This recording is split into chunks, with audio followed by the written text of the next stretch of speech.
do intervalo, a gente fez um bate-papo, falou... Olá pessoal, tudo bom? Voltando do intervalo, antes do intervalo nós conversamos a respeito do licenciamento, né, da licença prévia, a licença de instalação e de operação. A gente viu que ela vem da informação, ela vem, né, todas questão da validade, o que significa cada uma delas, a gente vai buscar justamente na resolução do CONAMA, né, explicamos um pouco. É claro que de uma forma bem sucinta, o objetivo não era esgotar o tema, mas para trazer algumas ideias e alguns questionamentos a respeito de fiscalização, se eu deveria ter várias licenças ou não. A gente viu que basta eu ter a licença, né, de um dos entes. Então, eu tenho a licença em âmbito estadual, ela vai valer de uma forma ampla, e a fiscalização pode ser feita por qualquer um deles, né, mas o que vai prevalecer é sempre no âmbito de quem foi o órgão licenciador. Aí, como a gente está fazendo uma conversa sucinta, eu trouxe para vocês agora o Código Florestal. O Código Florestal, que é a Lei 12.651, é ela que vai trazer a explicação a respeito, né, ela que vai trazer a explicação a respeito da área de preservação permanente e reserva legal.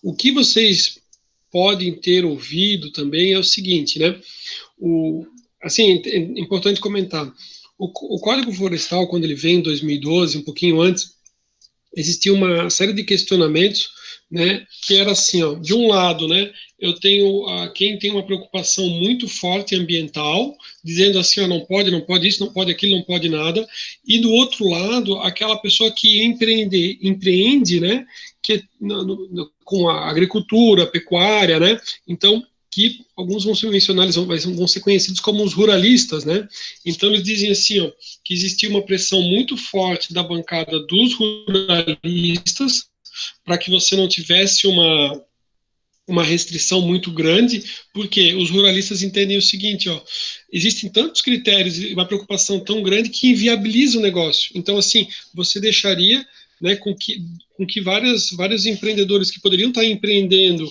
né, na questão da agricultura, da pecuária, eles deixem de empreender, não se torne viável, né?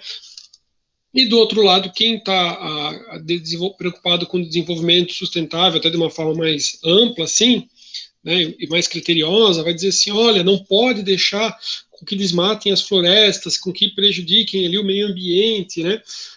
O entendimento, no final, foi o seguinte, né? Alguns autores vão dizer assim que se a gente for considerar quem ganhou, e não que seja, né? Mas se fosse tipo uma ideia de queda de braço, é que os ruralistas eles tiveram uma certa vantagem. O que eu queria comentar, que teve muito aqui, assim, a gente escutou bastante em noticiários, né? Eu tenho que cuidar porque vocês são super novos, então às vezes eu posso dizer assim, vocês lembram, né? Vocês vão dizer assim, a pessoa era bem novo nessa época, né? E ainda são novos, né? Mas o que tem foi o seguinte, né? Olha, nem já passei por algumas. Uma vez eu fui comentar sobre inflação dos anos 90, a pessoa falou que a pessoa nem tinha nascido, né?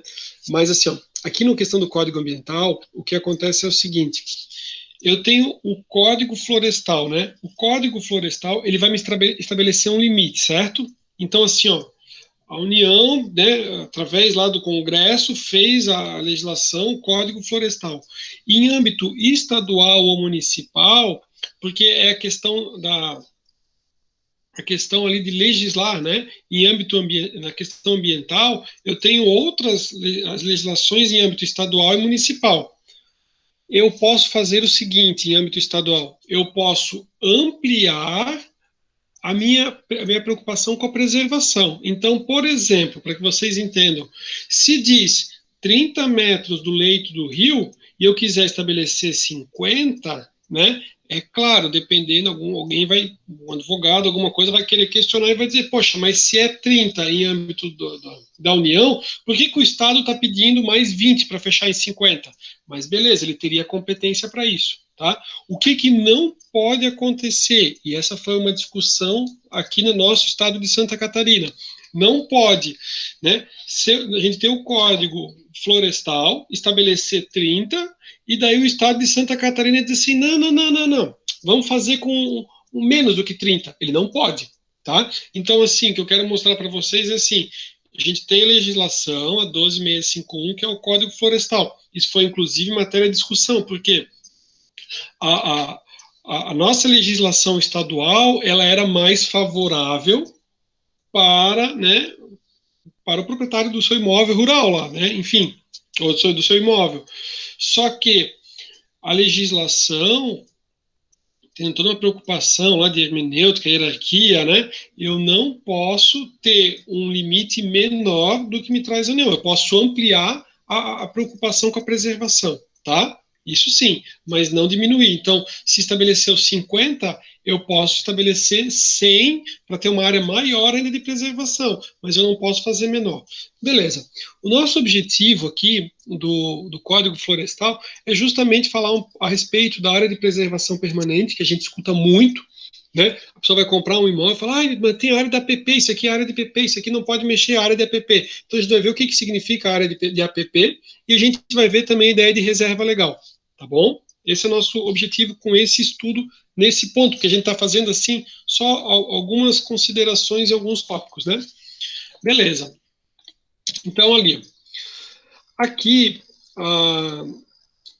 tem um tópico que a gente não abordou, que é a Lei 9.985, que vai falar sobre as unidades de conservação. Quando você vai fazer um estudo aprofundado sobre o tema, antes de ele falar de área de preservação permanente, ele fala a respeito da APA, que é a unidade de conservação, e outros tipos, né, parque ecológico, reserva, né, reserva extrativista, mas assim, ó, não é nosso tópico aqui, tá? O que nos interessa é o seguinte, ó, todas aqui, ó, uma unidade de conservação, uma área de preservação permanente, que é uma APP, uma reserva legal e outros aqui, quilombos, são espaços territoriais especialmente protegidos, né? ETEP, né? Espaços territoriais especialmente protegidos, tá? Mas aqui eu tenho vários espaços aqui, né? Eu tenho 12 aqui, e aqui na área de preservação permanente e reserva legal que a gente vai trabalhar, que vem com o Código Florestal. Só queria, depois vocês vão entender o porquê que a gente vai falar isso aqui agora, tá? Mais adiante a gente vai falar sobre o percentual de reserva legal para essa área de Amazônia Legal, tá? Só que a Amazônia Legal, aqui não está na nossa região, tá? Mas só para que daí, já que a gente está conversando, você já sabe, né? A Amazônia Legal não é lá assim, é Manaus, é Amazonas, né? Então, assim, ó, a Amazônia Legal, trazido pelo Código Florestal, ela abrange muito mais, né? Ela abrange os estados do Acre, o estado do Pará, Amazonas, Roraima, Rondônia, Amapá e Mato Grosso e as regiões situadas, né? Aí ele traz aqui as coordenadas, né? Ao norte do paralelo, Tantantã, Tocantins, Goiás, beleza. Aqui eu só quis mencionar isso aqui porque a gente vai ver que a área de reserva legal, né? Ela é muito maior nessa localidade, tá? A gente não está nessa região, mas só para que vocês entendam, beleza. E a legislação, o Código Florestal, ele vai trazer diversas explicações, o que é APP, ele vai explicar manguezais, ele traz toda uma contextualização e os conceitos, é bem interessante.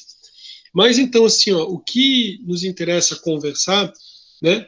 Então, o que vem a ser a área de preservação permanente? Lembra que eu falei que ele traz o conceito? Então, ele traz o que é uma área de preservação permanente. A área de preservação permanente, ela pode estar tanto num espaço urbano quanto num espaço rural, tá? Reserva legal, só em área rural, mas a área de preservação permanente, tanto urbano quanto rural. Então, diz assim, ó, é uma área protegida, coberta ou não por vegetação nativa, com a função ambiental de preservar os recursos hídricos, a paisagem, a estabilidade geológica e a biodiversidade, facilitar o fluxo genético, tanto da fauna quanto da flora, né, proteger o solo e assegurar o bem-estar das populações humanas. Não confundir a APP com a APA, né? Beleza. Então, assim, ó, aqui a gente consegue ter uma imagem, né? Só a título de informação, né? Aí a gente consegue ver assim, ó, topo de morro, né? Área de restinga, né? Áreas aqui, ó, próximos aqui, ó, ao rio, né? Ao córrego aqui da calha do rio, né? A área onde eu tenho uma declividade muito grande. Isso são tudo áreas de preservação permanente. Topo de rio, área com uma declividade muito grande, área de restinga, manguezais, tá? Então, assim, ó, trouxe para vocês aqui, né, mata ciliar, aqui pensando aqui do córrego, né, restinga. Então, exemplos aqui, né, o que são áreas de APP, tá? Faixas marginais, né, áreas de entorno de nascentes. Então, eu tenho uma nascente, desculpa, a próxima imagem vai mostrar ao redor da nascente, num espaço de 50 metros, desculpa, é a área de preservação permanente. Também quando tem as encostas, né, que tem uma aclividade de mais de 45 graus, também é uma área de preservação, tá? Ah, professor, mas o pessoal constrói ali aquelas, né, às vezes uns barracão e coisa e tal, numa área com uma aclividade nessa proporção ali maior do que isso, né? Beleza, é por isso que acontece todos aqueles deslizamentos, né? E você não consegue o licenciamento, tá? Porque são áreas ali que você não poderia, né, tá lá fazendo a sua residência, né? Ou suprimindo ali de uma forma assim escancarada ali a vegetação. A gente vai ver que situações que eu consigo fazer ali uma supressão dessa vegetação ali, tá? Beleza, ó. Então, áreas em torno de nascentes, agora sem gás aqui, né? 50 metros. As encostas também com uma aclividade maior de 45 também não. Restingas e manguezais também não, por isso que lá na Praia Brava você tem lá aquelas áreas de restinga, né? Aquilo é área de preservação permanente, tá? Topos de morro também, área de preservação, veredas e a altitudes superiores a 1.800 metros. Isso são tudo áreas de preservação permanente. Aqui trouxe uma imagem bem interessante. Eu trouxe 2 slides, na verdade. O primeiro, que ele traz aqui a nascente, ó. Então, se aqui eu tenho uma nascente, aqui o entorno de 50 metros, todo esse entorno aqui é a área de preservação permanente. Rios com largura inferior a 10 metros, eu tenho que deixar de cada um dos lados, quando for inferior a 10 metros, 30 metros. Quando for de 10 a 50 metros, eu tenho que deixar 50 metros de distância de cada lado. Então, 50 metros eu tenho que deixar de distância de cada lado. Isso é a área de preservação permanente. Porque, assim, ó, tem uma lógica, né? A lógica qual que é? Aliás, tem várias, né? Uma delas é que se eu retiro ali a vegetação, vai haver a erosão, né? Vai fazer com que o leito do rio ali, aquele barro, acabe, vai prejudicar toda a questão do leito do rio, né? Com a erosão, e além disso, o calado vai ficar mais baixo e depois cada vez mais ele vai alargar aqui.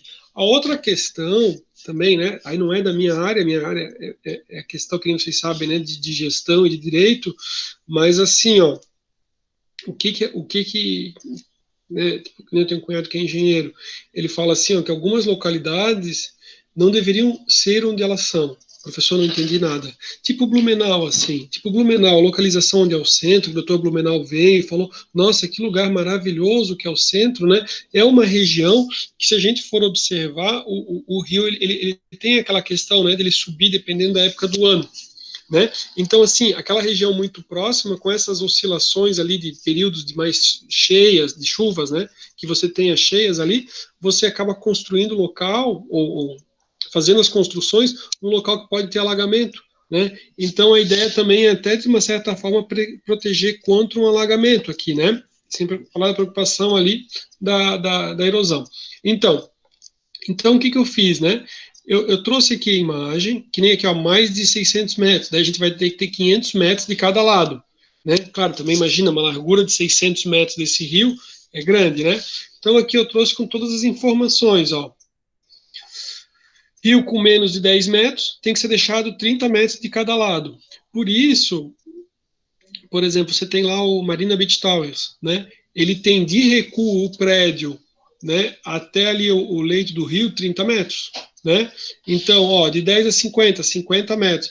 Não quero não quero que vocês se preocupem em decorar, mas é legal para que vocês saibam, né? Ah, eu estou comprando um terreno e o terreno está lá, né? E ele tem divisa lá com o rio.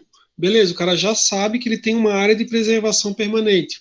Ah, eu tenho um terreno lindo lá e tem lá uma nascente. Beleza, então você já sabe que tem aqui, ó, ao redor, aqui, ó, 50 metros aqui, né?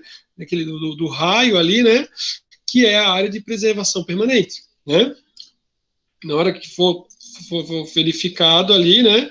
vai ser verificado que aquilo ali é uma área de preservação permanente. Claro, é óbvio, tudo ele vai buscar um uso adequado. Por certo, a pessoa deveria justamente verificar, analisar, né, utilizar da melhor forma. A gente vai ver, por exemplo, não impediria, por exemplo, de você talvez ter um trapiche ali para ter o acesso, óbvio, né, mas nem tão óbvio, né, mas às vezes a pessoa compra com o objetivo assim, ó, de desmatar por completo, fazer um negócio, acabar, não quer respeitar ali essa área de preservação permanente.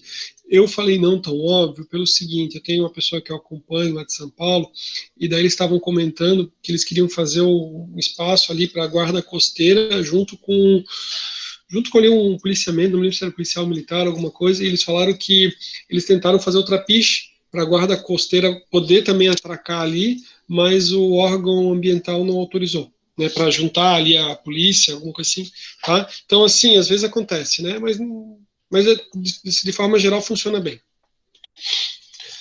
Aqui, ele traz a seguinte informação, ó, quando é que eu posso suprimir a vegetação nativa? Eu só posso suprimir a vegetação nativa, lá de área de APP, área de preservação permanente, em 3 situações. Situação de utilidade pública, situação de interesse social e de baixo impacto ambiental. Então, é uma situação de baixo impacto ambiental, ok, né? Interesse social, a questão para famílias, residências, moradias e tudo mais, ou utilidade pública, né? Que vai ter, né? Uma questão de recreação, um parque, alguma coisa assim, mas que seja para a fim da coletividade, tá?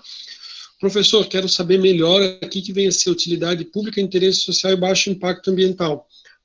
O Código Florestal, para que ele não deixe brechas, né? A Lei 12.651, ele vai trazer o que vem a ser cada um deles. Então, se vocês digitarem, né, no Google, Lei 12.651, vai abrir lá o site do Planalto, vocês entrem, pode jogar Ctrl F, e ele vai trazer qual que é o conceito, o que vem a ser utilidade pública, para justamente você entender, assim, se pode ou não pode haver a supressão da mata nativa. Agora, é importante, eu vou fazer um quadro em seguida, que ele vai trazer em relação ali próximo a nascentes, em relação a dunas e restingas, ó. Supressão, né? Quando a gente está falando de nascentes, dunas e restinga, somente em caso de utilidade pública. Então, assim, vou dar um exemplo. Floripa, né? Floripa tem lá aquela questão das casas, lá para o Santinho, não estou dizendo que é lá no Santinho, mas lá para aquela região tem muitas dunas, né? E daí as pessoas vão dizer assim, construir minha casa, e as dunas elas vão se movimentando. Então você poderia dizer assim, uma questão do interesse social, para a questão da coletividade, regularização. A legislação estabelece, dunas, somente utilidade pública. Então, as dunas, né, eu tentar uma regularização por interesse social, eu não poderia numa região de dunas, tá? A legislação vai vedar, o Código Florestal vai vedar, né? Eu fazer a supressão ali, né, da vegetação nativa, tentar regularizar ali o imóvel. Beleza. Falamos então um pouco sobre a área de preservação permanente, a gente viu o que vem a ser a área de preservação, ali os espaços, né, nascente, restinga, manguezais, né, as veredas, claro, a gente está conversando, eu vou comprar um imóvel, né, dá uma digitada no Código Florestal, dá uma pesquisada, né, verifica também, verifiquem, né, junto à prefeitura, faça uma consulta de viabilidade para ver se vocês vão poder construir no imóvel antes de fazer a aquisição. Toda essa nossa conversa, apesar de que a gente está puxando bastante a questão para o âmbito, a questão mais para o lado ambiental, ela está pensando em vocês como administradores, como gestores, seja para implantar um parque fabril em uma determinada localidade, né, ou seja, para depois você estar pensando no seu planejamento seu planejamento tipo uma aposentadoria ou uma garantia, né? Porque alguns podem dizer assim, professor, será que a minha aposentadoria pelo INSS vai dar certo, né? Será que então, né? O pessoal diz assim, imóveis, a pessoa sempre tem uma garantia de ter um rendimento, né? Só que é claro, tem que saber comprar bem, não adianta o cara comprar numa região ali de dunas, não tem documentação, não tem nada, aí depois o cara nunca consegue regularizar, né? Ou dependendo vai ter que sair de imóvel, se construir, né?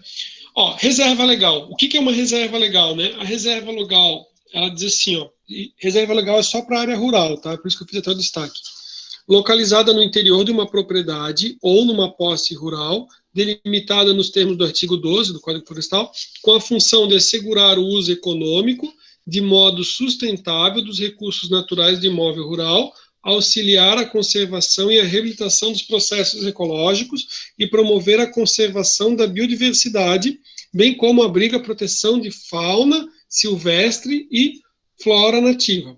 Tá? Então, é uma forma lá de tentar assegurar, né, com que você tenha um uso econômico, mas também você tem uma preocupação com a preservação, né? Eu falei, e vocês estudaram, né? Antes dos anos 80, você não tinha uma preocupação ambiental tão forte. Aí depois você vai vendo a legislação, isso inclusive em âmbito internacional, né? Cada vez mais, né? Dizendo assim, não, beleza, a propriedade é sua, desde, né, de que você se atente, né, com toda uma preocupação, não só sua, mas com a geração atual e a geração futura, né, e pense também na função social da propriedade. Beleza, ó, reserva legal possui dois lados, o primeiro é proteção ambiental de espécies, né, e o segundo que trata da questão da exploração econômica sustentável. Ao contrário do que pensa e divulga, a reserva legal não é imutável e ela pode servir para obtenção de lucros se observados os limites impostos em lei. Aí aqui eu trouxe só uma imagem, porque assim, ó, depende muito da localidade, né? Mas tem, lá no Congresso tem discussões em relação ao percentual da reserva legal. Por quê? Porque tem estados que esse percentual é muito alto e acaba inviabilizando, talvez, que aquele pequeno produtor pudesse crescer ou se desenvolver, ou aquele estado pudesse desenvolver ainda mais, tá? Não trouxe tanto o tópico, né? Vou deixar ali a título de informação, mas eu falei justamente a respeito da Amazônia Legal para que vocês entendessem. Então, diz assim, ó, um imóvel localizado na Amazônia Legal, aí a gente viu lá os diversos estados que compunham, o que compunha a Amazônia Legal, né? Então, diz assim, ó, qual que é o percentual da reserva legal? Na Amazônia Legal, nas áreas de floresta, é 80%. 80% de todo o terreno é reserva legal.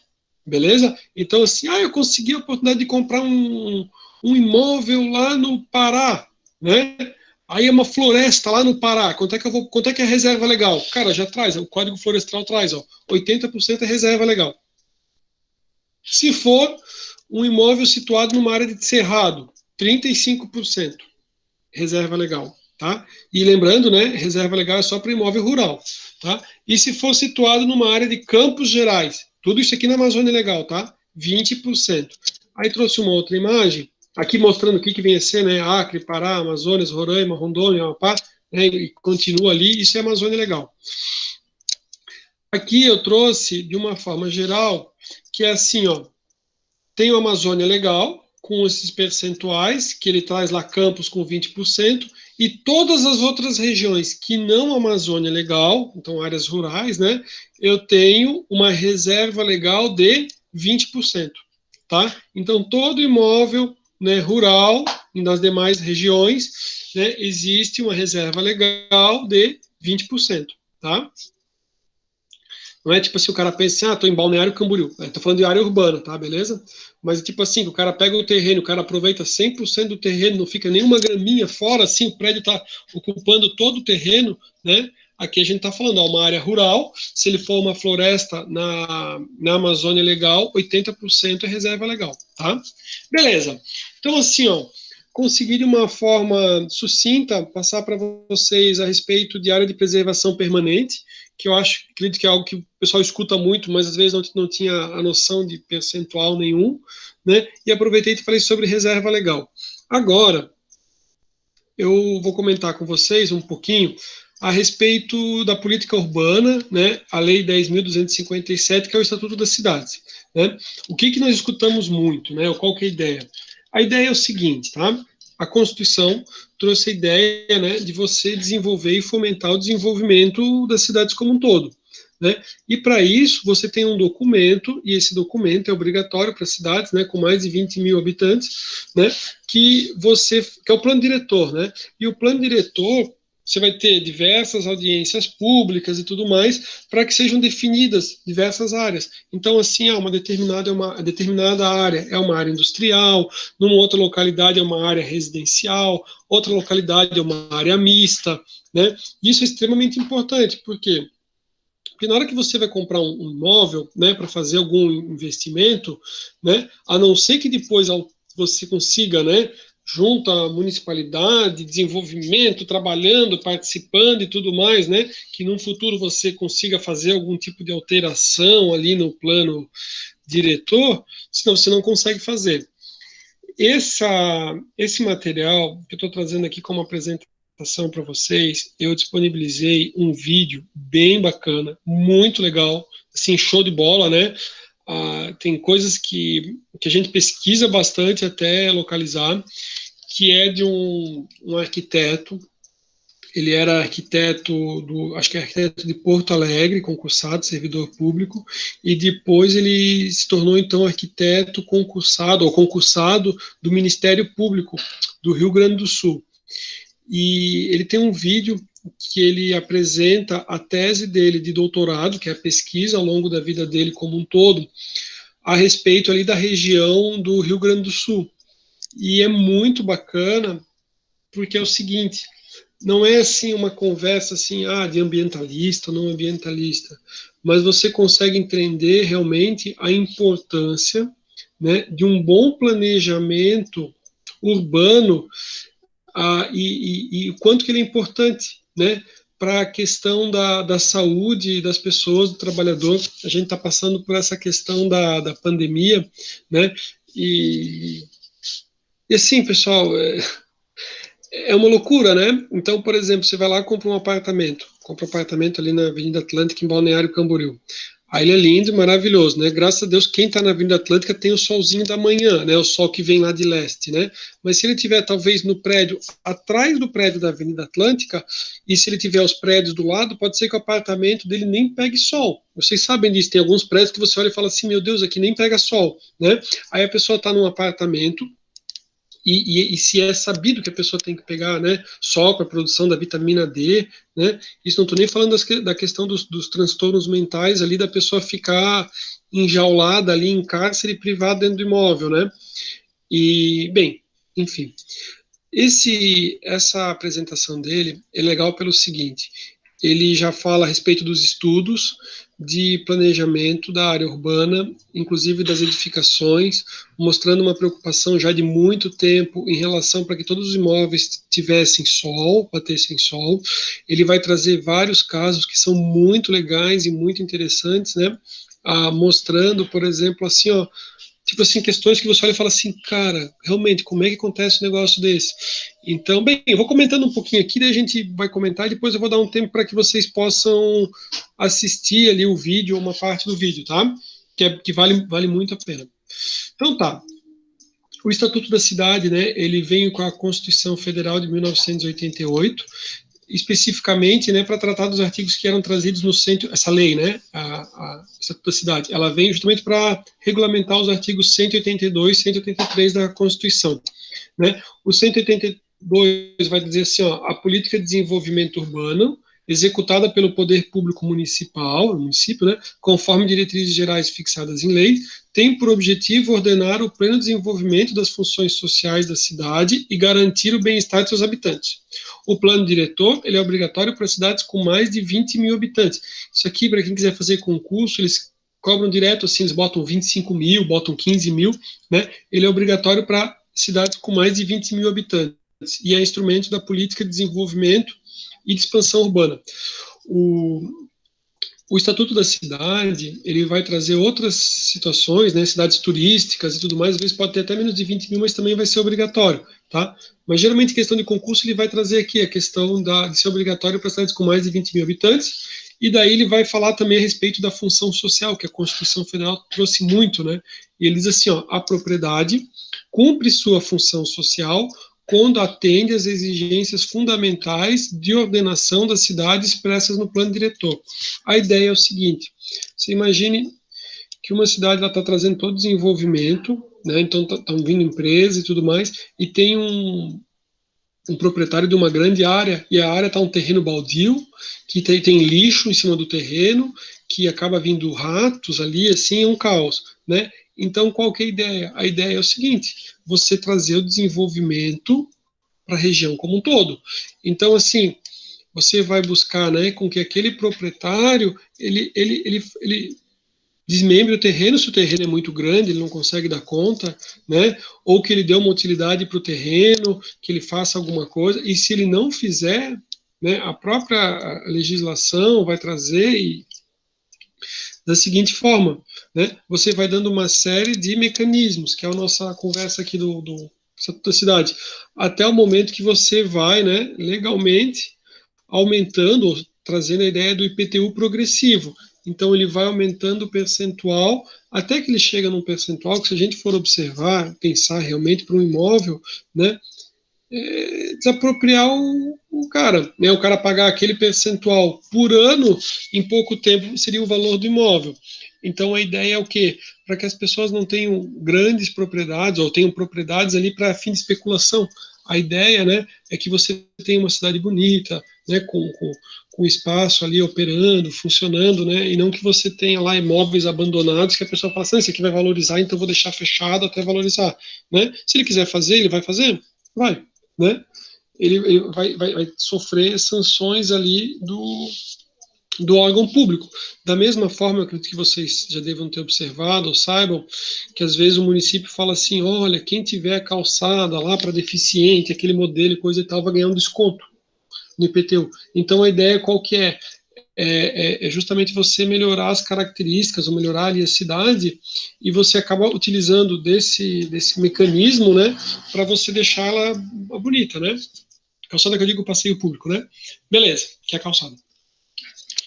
Ali era o 182, que a gente foi até o parágrafo 2º, aí trouxe aqui, ó, a questão de uma forma de você cobrar ele, né, que é o parágrafo 4º do 182. E ele diz, ó, é facultado ao poder público, mediante uma lei, né, que o nosso Estado tudo tem que ter lei, né, você não pode, simplesmente do nada, né, então, mediante lei específica, para a área incluída no plano diretor, exigir, nos termos da lei, do proprietário do solo não edificado ou subutilizado ou não utilizado, que promova seu adequado aproveitamento sob pena de, sucessivamente, então ele vai nas etapas, né? Parcelamento ou edificação compulsório, ou imposto sobre a propriedade predial e territorial urbana progressivo no tempo. Aí ele diz, ó, que daí o cara não pagou. Aí depois, ele, mesmo com o IPTU mais alto, ele continuou não dando uma destinação, né, se preocupando com a função social e melhorando. Por fim, o órgão público, né, ele pode, né, fazer a desapropriação com o pagamento mediante títulos da dívida pública de emissão previamente aprovada pelo Senado Federal, com prazo de resgate de até 10 anos. Isso aqui é diferente da desapropriação, por exemplo, que aconteceu lá na 4ª Avenida de Balneário. Ali não, teve um pagamento prévio para daí então ser desapropriado. Né, o cara tinha casa, estava cumprindo a sua função social, mas por uma questão lá do interesse, né, de toda a coletividade, houve a desapropriação e a pessoa recebeu a indenização prévia. Aqui é o caso da desapropriação por aquele que deixou lá o terreno abandonado. Então vai acontecer o quê? A desapropriação, ele vai ser desapropriado e vai ser pago com títulos da dívida pública que ele vai receber daqui a 10 anos. Tá? Então, beleza. Aí aqui só falei dos percentuais. Aqui ele traz também a questão de algo que é chamado, né, do uso capião, né, constitucional também, né, o uso capião urbano ali, que ele vai dizer assim, ó, aquele que não tem, né, nenhum outro imóvel e ele está no imóvel de até 250 metros quadrados por 5 anos de forma ininterrupta, sem oposição, né, alguém que está discutindo porque é o proprietário quer imóvel, né? Então, assim, a pessoa está lá 5 anos de forma ininterrupta, não tem nenhum outro imóvel, né? E nunca também buscou de uma outra forma receber dessa forma, né? Com o uso capião, né? E ele usa para moradia da sua família, ele adquirirá o domínio, desde que não seja proprietário de outro imóvel urbano rural, tá? Existem várias formas de uso capião e essa aqui é a que é trazida na Constituição, tá? Daquele que a pessoa fica 5 anos no imóvel de forma ininterrupta, né, o imóvel também não era o imóvel do órgão público, né, E beleza, ó. Aí diz assim, ó, o título de domínio e concessão de uso serão conferidos ao homem ou à mulher, independente do estado civil, qualquer um deles, né? Às vezes eles fazem questão de concurso que diz assim que eles têm que estar casados, nada disso, tá? E esse direito não será reconhecido ao mesmo possuidor mais uma vez, o cara não pode utilizar disso para cada vez receber o imóvel, né? Que daí ele recebe a escritura direitinho, como se ele tivesse, né? Ele é o proprietário, ele vai virar proprietário quando ele conseguir depois o uso capião, né? E os imóveis públicos não podem ser adquiridos por uso capião. O Estatuto da Cidade vai trabalhar muito com a questão da regularização fundiária, e naquele vídeo que eu comentei para vocês, daquele arquiteto, que é a tese de doutorado dele, ele mostra algumas coisas realmente que são impressionantes, assim, né? Tipo, uma zona ali de interesse, tipo, interesse social, ali, de desenvolvimento numa uma região que vai alagar, né? Tem uma outra planta que eles, assim, a área de suposto deslizamento, tipo, como é que pode deixar, né, as pessoas ali mais carentes, mais humildes ali como sendo uma área ali prioritária ali para que as pessoas carentes ou de regularização, né, deveria se buscar um outro local. Mas enfim, por isso que eu disse que o vídeo é tão interessante, né? Os instrumentos, né, para todo desenvolvimento, né, planos nacionais, regionais e estaduais de ordenação do território e desenvolvimento econômico social, planejamento das regiões metropolitanas, aglomerações urbanas, isso, né, inciso 1 e inciso 2. Em âmbito municipal, aí a gente tem justamente, né, o plano diretor, a disciplina do parcelamento, do uso e da ocupação do solo, zoneamento ambiental, aí tem o plano plurianual, diretrizes, né? São algumas possibilidades, exemplos aqui, né? Aí, algumas coisas, vou comentar de forma, por exemplo, né, interessante. O órgão público, se ele tiver interesse em algum imóvel, ele pode requerer o direito de preempção.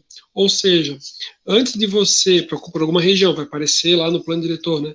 Antes de você vender esse imóvel, você tem que ofertar para o poder público, para o município, por exemplo. O município tem interesse de fazer alguma coisa, e daí, né, o município ele fica com direito de preempção, direito de preferência. Tem que tomar muito cuidado, porque imagina, né, assim, a pessoa acaba fazendo bastante, né? Faz a negociação por um valor, mas a escritura sai por outro, né? Imagina você fazer uma negociação com um valor bem baixo na escritura, documentação, sendo que a prefeitura, né, o município tinha interesse no imóvel, né? Aí o município vai dizer assim, peraí, ele não me deixou o direito de preferência, então vou fazer o seguinte, vou depositar em juízo o valor, daí o valor foi menor do que foi realmente efetivamente negociado e ele vai receber o imóvel. Imagina que bucha, né? Tem algo também que é interessante, transferência do direito de construir, né? Operações urbanas consorciadas, regularização fundiária, aquela questão, né, de várias pessoas que precisam de imóvel, e outorga onerosa, eu acho que eu trouxe no próximo slide. Quer ver? Um exemplo aqui de outorga onerosa do direito de construir, né? Então eu tenho ali, outorga onerosa, adensamento com infraestrutura implantada. Eu aumento o potencial aqui dos prédios, por quê? Porque eu vou melhorar, digamos, vai ser bom para os munícipes, né? Para as pessoas que residem no município. Então, eu aumento o potencial aqui de construção, tá vendo que está em vermelhinho, pessoal? Aí, em contrapartida, eu tenho uma aplicação, né, desses recursos em toda a área urbana do município. Ou eu posso ter aqui, diferente de uma operação de adensamento com ampliação da infraestrutura, que eu aumento o potencial, né? E isso vai aqui, o fundo de operação urbana, que a aplicação está aqui, na localidade. Então, assim, o que é o exemplo da outorga, né? Os recursos, outorga onerosa do direito de construir. Os recursos podem ser utilizados. Então, esses recursos, para você poder aumentar ali o seu índice, né, vão ser utilizados para, conforme a legislação, regularização fundiária. 2, execução de programas e projetos habitacionais de interesse social. 3, constituição de reserva fundiária, ordenamento e direcionamento da expansão urbana, implantação de equipamentos urbanos e comunitários, criação de espaços públicos de lazer e áreas verdes, criação de unidades de conservação ou proteção de outras áreas de interesse ambiental, né? E 7, proteção de áreas de interesse histórico, cultural, paisagístico. Então, assim, a ideia, o que é? Deixa eu até voltar na imagem. eu acabo tendo, né, um adensamento populacional muito maior, então eu vou ter mais pessoas para a mesma localidade, isso impacta de forma geral em âmbito coletivo, né, porque o que acontece? Se eu tenho mais pessoas morando no mesmo local, eu tenho uma necessidade maior de infraestrutura, eu tenho talvez mais pessoas para utilizar aquele mesmo transporte urbano, às vezes pode ser que até não, né, tem que para comportar, só que daí então assim, isso que seria um ponto negativo é tentado, né, minimizar ou compensar na possibilidade de você utilizar esses recursos ali, né, para fazer a regulação fundiária, né, auxiliar as pessoas que têm necessidades ali para habitação, para programas de habitação, ou até para a questão de parques, né, praças públicas, a questão daqueles equipamentos que a gente tem de ginástica e tudo mais, né, são alguns exemplos ali de destinação desses recursos, tá?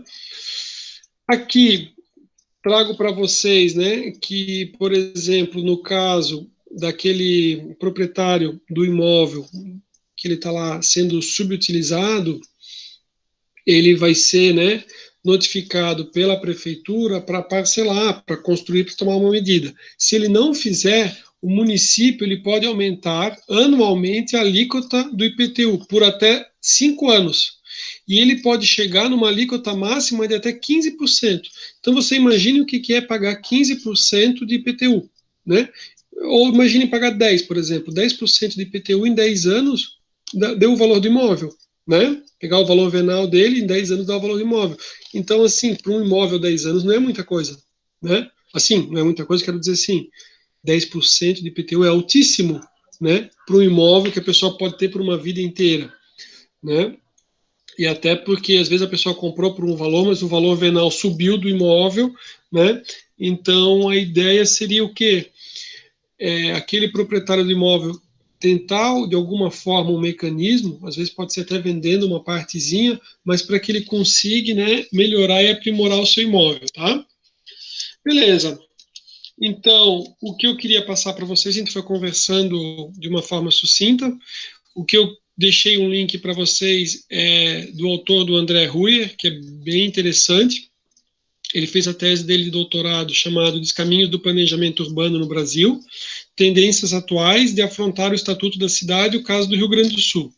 Então, assim, ele apresenta, né, todo um estudo do que seria o nível ideal. Ele vai dizer assim, se você tem uma área que ela não tem ele vai dizer assim, ó, tem estudos, né, que eles vão dizer qual que é o limite. Então, por exemplo, se você tem poucas pessoas, você também não consegue ter uma infraestrutura de qualidade. Então, você pensa em um local isolado. Um local isolado é difícil você ter bons hospitais, boas escolas, né? Só que ao mesmo tempo, agora vocês pensem, por exemplo, assim, em São Paulo, né? Eu penso eu, não sou grande conhecedor, né? Mas desculpa, um grande centro, né? Você tem um grande centro, você tem muitas pessoas, aí você não tem escolas, você não tem hospitais suficientes para atender essa população. Por quê? Porque você tem um adensamento muito grande e você não tem a infraestrutura para isso ocorrer, tá?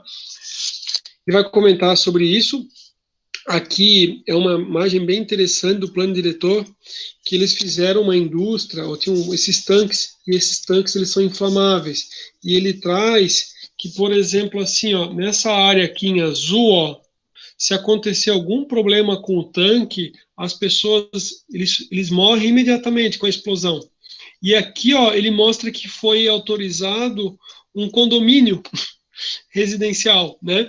Então, o que acontece? Que chama de flash fire, né? Ó, círculo tracejado em azul indica o raio no qual um acidente do tipo flash fire teria a probabilidade de 100% de fatalidades. O círculo tracejado em amarelo indica um raio do qual o acidente, né, a probabilidade seria de 50% de fatalidades. Não trouxe aqui a imagem, mas ele mostra que em Canoas já teve um caso semelhante, né? Então, porque a pessoa pensa assim, nunca aconteceu, beleza. Mas se acontecer, né, vai matar todo mundo. Então, por isso que a gente tem toda uma preocupação de planejamento urbano, para quê?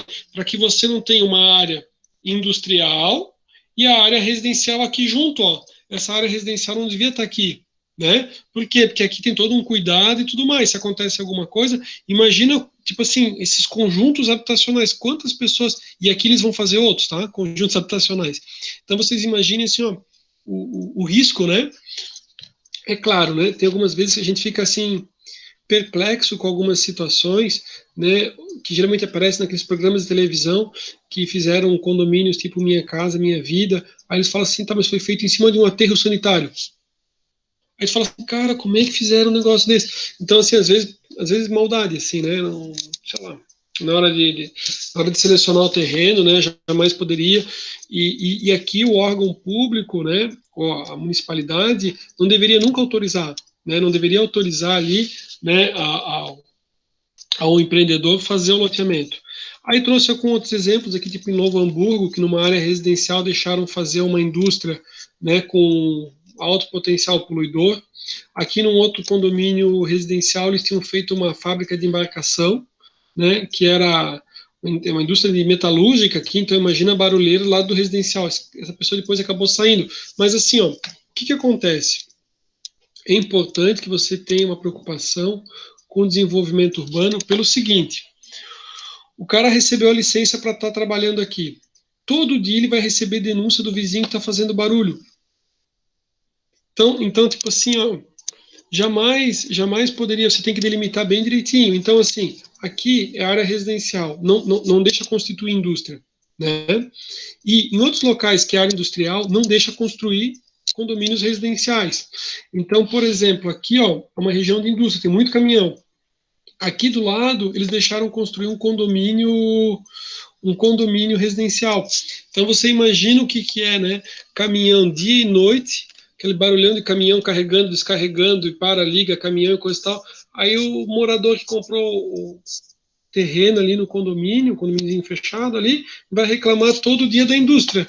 Aí o que que acontece? Porque é legal do vídeo do cara, porque o cara é muito sensato, né? Ele fala assim, ó, aí no Brasil você faz tudo desregulado, ou no estado, ele fala do Rio Grande do Sul, né? Aí essa empresa vai para outro estado, tá? Ou, outro exemplo, ele mostra um exemplo de uma imagem de uma indústria onde do lado deixaram construir residências. Aí as residências elas questionam a indústria. Aí a indústria já fez de tudo para tentar abafar o som, ruído, poluição e tudo mais. Só que chega num patamar que é mais interessante para aquele industrial levar a empresa para o Paraguai, por exemplo, onde a legislação não é tão restritiva, né, do que deixar a empresa no Brasil.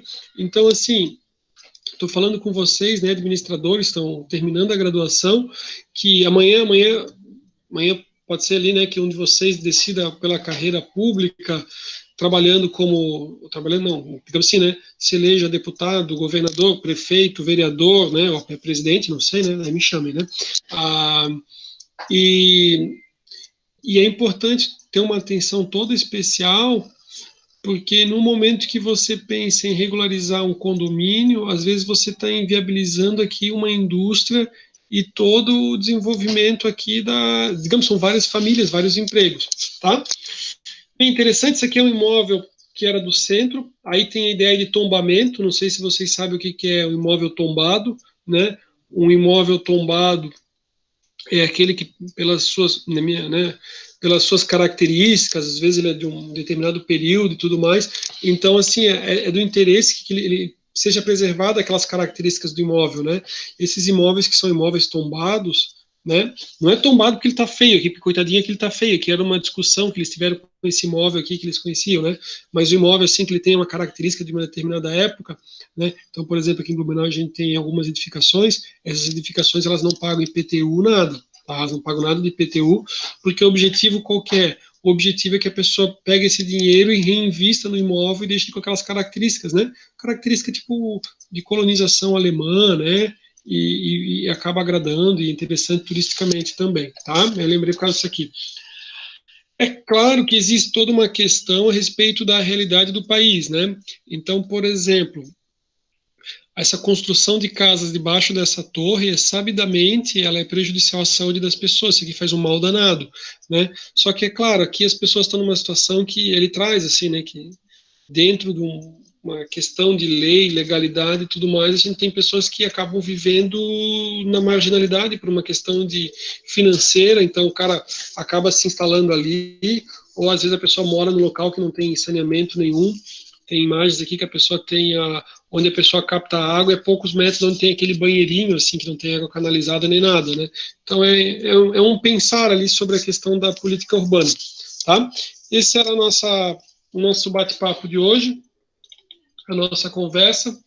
Eu achei interessante, que nem eu tinha comentado antes, trazer um pouco para vocês essa questão que envolve, né, na hora que você vai decidir por adquirir um imóvel, então ter a noção do que é uma área de preservação permanente, uma reserva legal, trazer um pouquinho também a respeito da política urbana para saber o que é o plano diretor, né? A gente falou de uma forma sucinta, mas o plano diretor é que vai trazer todas digamos, as informações, se é uma área ali que ela vai ser priorizada, se ela é uma área industrial, se ela é uma área residencial ou mista, né? E é isso, pessoal. Queria um pouco do feedback de vocês, o que vocês acharam. Vou parar de gravar agora e vou mencionar a respeito do link também para acesso, só um pouquinho.